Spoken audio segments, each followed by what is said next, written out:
driven by an inexplicable urge to not be alone in this unsettling moment. Suddenly, the earth in front of me ruptures with a violence that knocks me off my feet. I scramble backwards, my heart pounding in my chest.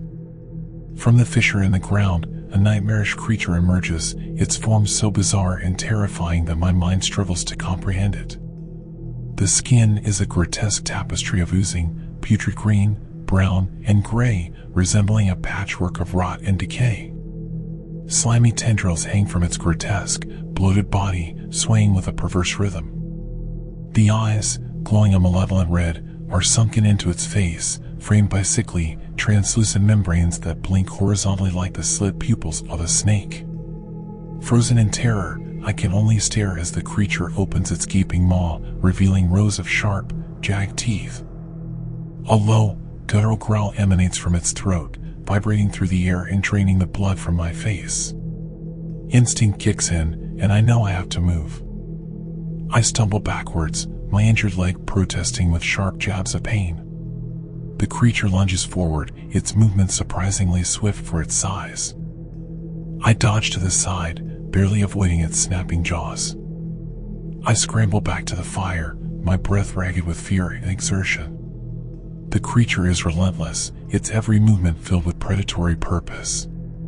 In a desperate bid for defense, I grab a flaming branch from the fire, the embers scattering in a shower of sparks. With every ounce of strength I have, I swing the branch at the monster. The flames lick at its grotesque skin, and it recoils with a hideous screech that pierces the night air.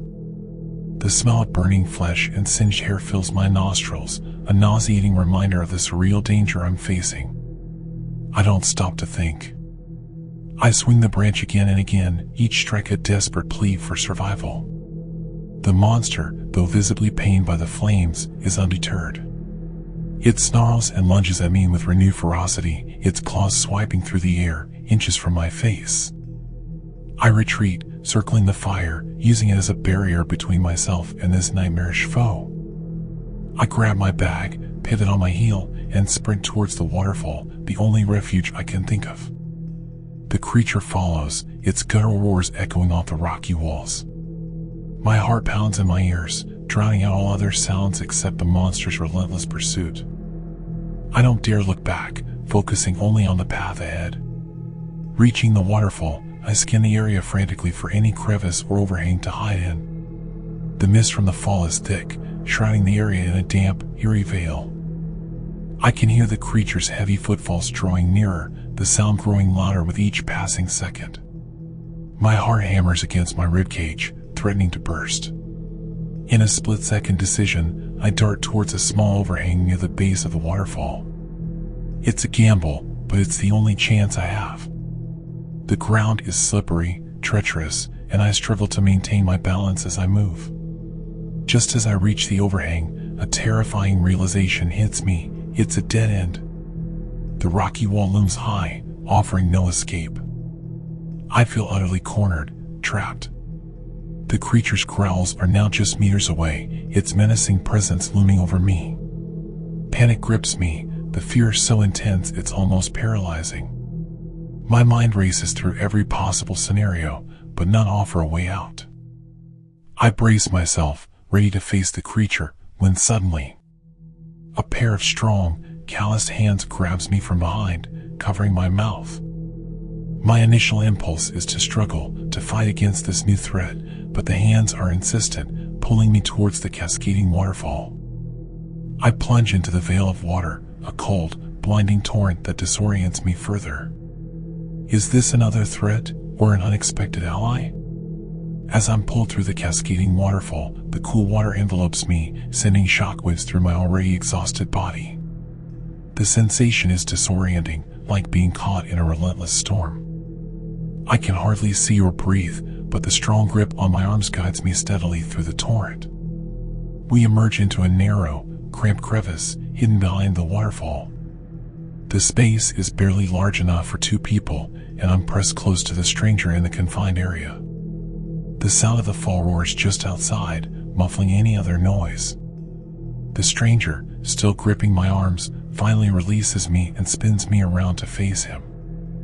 I find myself face to face with a young Aboriginal man. His features are strong, weathered by the elements. His eyes are alert, his expression serious but not unkind. He's dressed like a traditional hunter-gatherer, reminiscent of the figures I've seen in history textbooks. His skin is painted with intricate designs, symbols that speak of a deep connection to the land and its lore. He's armed with traditional weapons, including a spear and a boomerang hanging from a belt made of woven plant fibers. He seems like a man out of time. For a moment, we just stare at each other, both catching our breath. He gestures to me to stay silent, his finger to his lips. The young man, his movements swift and deliberate, reaches into a small leather pouch at his side. He pulls out a handful of fine, ochre-colored powder. Without a word, he spits into the powder, mixing it with practiced ease. He starts smearing the gritty paste over my face, hair, and clothes. His hands are gentle yet efficient, covering every exposed bit of skin. The paste smells like a blend of native plants and herbs, an earthy and almost comforting aroma. As he works, he pauses ever so slightly over my face. There's a flicker of surprise in his eyes, a brief but unmistakable reaction to my fair complexion, so different from his own. But he quickly regains his composure and continues his task. The stranger finishes applying the paste just as the heavy footfalls of the creature grow dangerously close. He draws his spear, his body tensing, ready for the confrontation. His eyes flicker to mine, a silent message to stay quiet and still. Then, piercing through the cacophony, I hear it, a voice so familiar it sends shivers down my spine. "My little Wren, are you there?" it calls, using the secret nickname only my father ever used. The voice is warm, comforting, yet utterly impossible. Every instinct in me wants to rush towards the sound, towards the memory of safety and love that voice represents. I take a step forward, my heart aching with a mixture of hope and disbelief. But the stranger's hand grips my arm firmly, holding me back. His eyes, intense and fearful, meet mine. In them, I see a warning, a plea not to give in to the illusion. The voice outside, rich and familiar, continues to beckon. "It's me, Big Eagle. Don't be afraid." The use of my father's nickname for himself sends a wave of nostalgia and confusion over me. It's as though the past and the present are colliding in this surreal moment. The voice grows more insistent, pleading now. "Willow, please come out. I've missed you, love." It's almost too much to bear, hearing these words from a man I believe was gone forever from my life.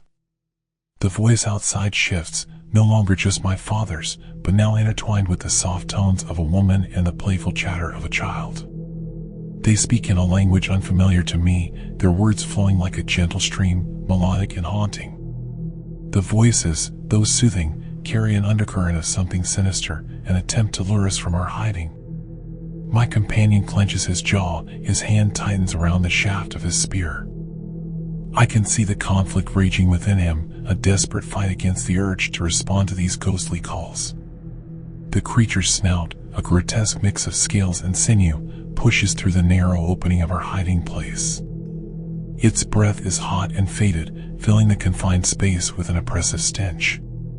It sniffs around, probing closer and closer to where we crouch in silent terror. I hold my breath, trying to make myself as small as possible. The creature's snout comes mere centimeters from my face, its nostrils flaring as it searches for a scent. My heart pounds so loudly in my chest, I'm afraid it'll give us away. But the paste smeared all over me seems to mask my scent, disguising my foreign smell with the earthy tones of the Australian bush. The creature hesitates, sniffing the air with confusion. It's as if it senses our presence but can't quite pinpoint where we are. Finally, after what feels like an eternity, the creature withdraws its snout from the crevice.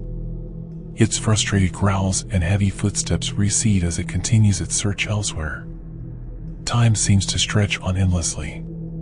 For a moment, neither of us moves, still reeling from the close encounter. Every sound, every shift in the air sets my nerves on edge. But gradually, the oppressive sense of danger begins to fade. The creature's growls and footsteps, once so menacingly close, are now distant echoes. Finally, after what feels like hours, the young man relaxes his posture slightly. His sharp gaze softens as he turns to me, nodding slightly. It's a silent signal that it might be safe to leave our hiding place. We emerge cautiously from behind the waterfall, stepping out into the cool, misty air. The sun rising is just a sliver on the horizon, casting a soft, golden glow on the rugged landscape. The immediate area is quiet, the only sound being the water cascading down the rocks. The stranger gestures for me to follow him, moving with a stealth and grace that speaks of his deep familiarity with this land. We tread lightly, every step measured and deliberate, alert for any sign of the creature. As we move away from the waterfall, the young man suddenly stops and crouches down. He examines the ground closely, tracing a set of tracks with his fingers. They're large and deep, unmistakably those of the creature. Taking a hesitant step forward, I clear my throat softly. "Thank you," I say, my voice barely above a whisper, mindful of the lingering danger. "You saved my life." I pause, waiting for any sign of acknowledgement, but he continues his examination, unfazed. I try again, a bit louder this time. "Can you tell me your name? Do you know what was that thing we just saw?" My questions hang in the air, unanswered. He looks up at me with a perplexed expression, his brow furrowing slightly. In a low, cautious tone, he mutters something in a language I don't recognize. The words are fluid, rich with inflections that are unfamiliar to my ears. Garnering nothing but blank stare from me, he returns to the tracks, his eyes widen as he picks up a piece of tattered fabric from one of the creature's paw prints. It's a small scrap, but clearly part of a garment, frayed and stained with what looks like dry blood. He holds it up, examining it closely, his expression one of concern. Suddenly, he turns to me and becomes animated, speaking rapidly in his native tongue. His words are a torrent of sounds and syllables that dance around me, completely foreign and incomprehensible. He points emphatically at the scraps, then to the tracks, and finally towards the dense bushland. I watch him, trying to decipher his meaning through his gestures and the urgency in his voice. It's clear he's trying to convey something crucial, something about the creature and perhaps its recent activities. "I'm sorry, I don't understand," I say, my voice tinged with frustration. "Can you please just speak to me in English?" It doesn't even occur to me at the time that he might not know English. He stares at me, his expression hard to read. For a moment, he seems to be weighing his options, his gaze shifting from me to the wilderness around us. Then, without another word, he turns and storms off into the bushland. His departure is swift, a clear sign of his annoyance or perhaps his need to act quickly. For a moment, I'm stunned, left standing in the early morning light, the sounds of the wilderness enveloping me. The sense of isolation is palpable, and the memory of the creature's terrifying presence is still fresh in my mind. Shaking off my hesitation, I start to follow him. My injuries protest with each step, but the danger of being alone in this environment, especially with that creature out there, overrides my discomfort. "Wait!" I call out, my voice echoing slightly in the open space. Catching up to him, I try to keep pace, my breathing heavy from the exertion and pain. "We should stick together," I say, more to myself than to him. "Especially with that thing out there." He doesn't stop, but I notice he's not moving as fast as he could. It seems like he's consciously slowing down his pace, allowing me to follow close behind despite my injured state. He continues forward, muttering something under his breath in his language. It's a stream of words I can't understand, but the tone suggests distress. We trek through the rugged wilderness, the landscape a blur of reds and greens through my increasingly hazy vision. The throbbing in my head, a dull ache at first, grows into an insistent, pulsating pain. It feels like a drumbeat, relentless and overpowering. My steps become unsteady, each movement sending waves of nausea and dizziness through me.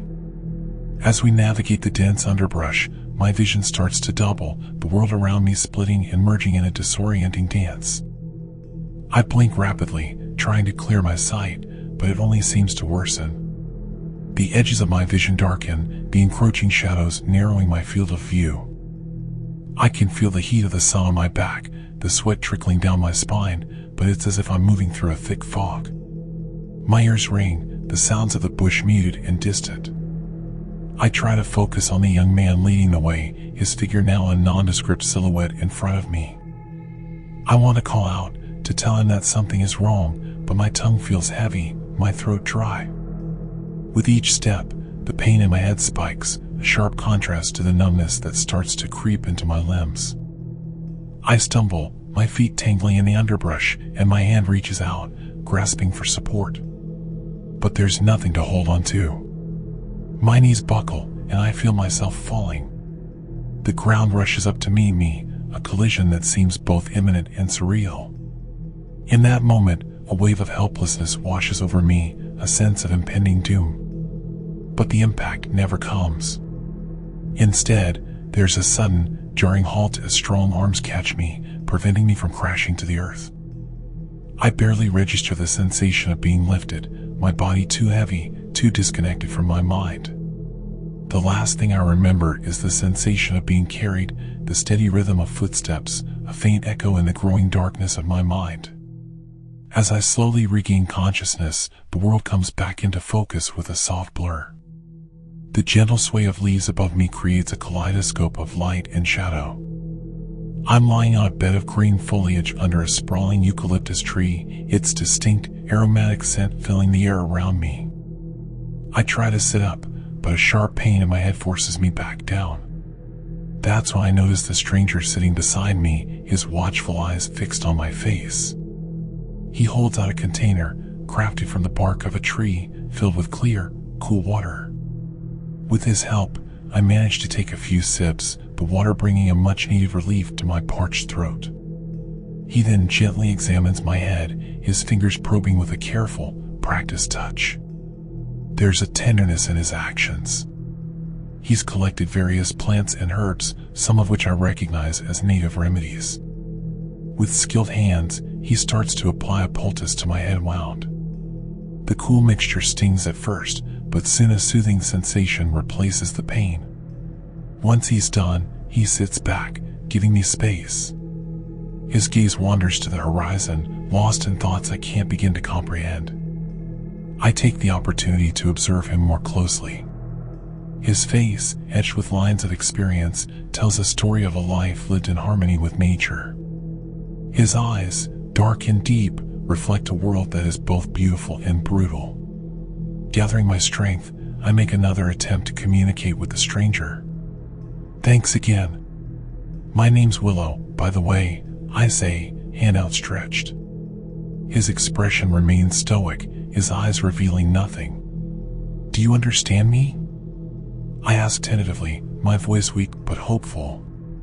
He watches me, his face unreadable. He doesn't respond, and it becomes increasingly clear that he might not understand English. This realization strikes me as odd. Even the most isolated Aboriginal communities have some exposure to English. As I lie there, pondering our communication barrier, I observe him more closely. His attire, his tools, the way he interacts with the environment, it all seems different. Not just traditional, but ancient, untouched by the modern world. A thought begins to form in my mind, a possibility so incredible that it borders on the fantastical. Could he be from an uncontacted people?